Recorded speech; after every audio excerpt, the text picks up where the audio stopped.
Welcome back to part 4 of this concrete tank pool design. In part 3 we have defined all the loads and defined the load patterns. Now we will assign the springs underneath the concrete base, and the springs to replicate the soil modulus of subgrade reaction of 5000 kPa. So what do? We highlight everything. We can do it that way, or if you remember, we've assigned a name for the selection by going up to here, select, and then say groups, and we have it here, slab load area. Okay. Now we have 5000 kPa per meter. We want to distribute it over the nodes. That means all the internal nodes will take a load sharing area of 0.5 multiplied by 0.5. That's the area for the internal nodes. The edge nodes will take an area of 0.5 times 0.25.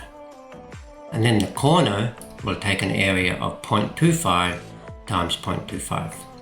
Okay, you go up here, assign joint springs. Under translation 3, what I usually do is nominate all the springs to be the same stiffness first, and then change the ones that I want. This is the easier way to minimize errors.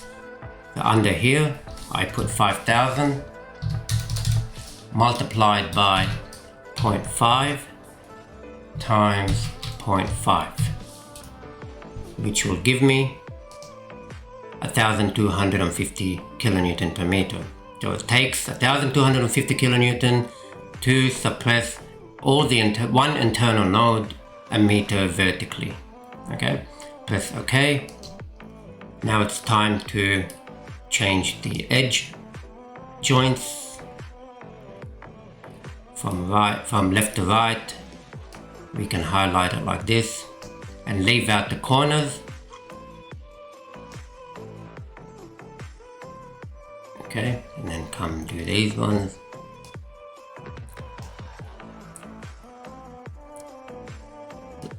And leave out this corner, and then lastly do this one here.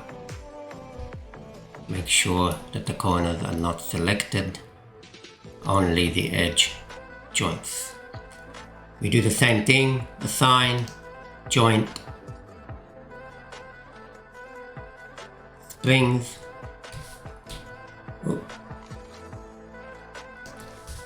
This time it will be 5000 multiplied by 0.25 times 0.5. That would be 625 kilonewton per meter. But make sure you have replace existing springs option highlighted. Otherwise, if you have add to existing springs, it will add the previous load that we put in, which is 1250 kilonewton per meter. Okay, then press OK.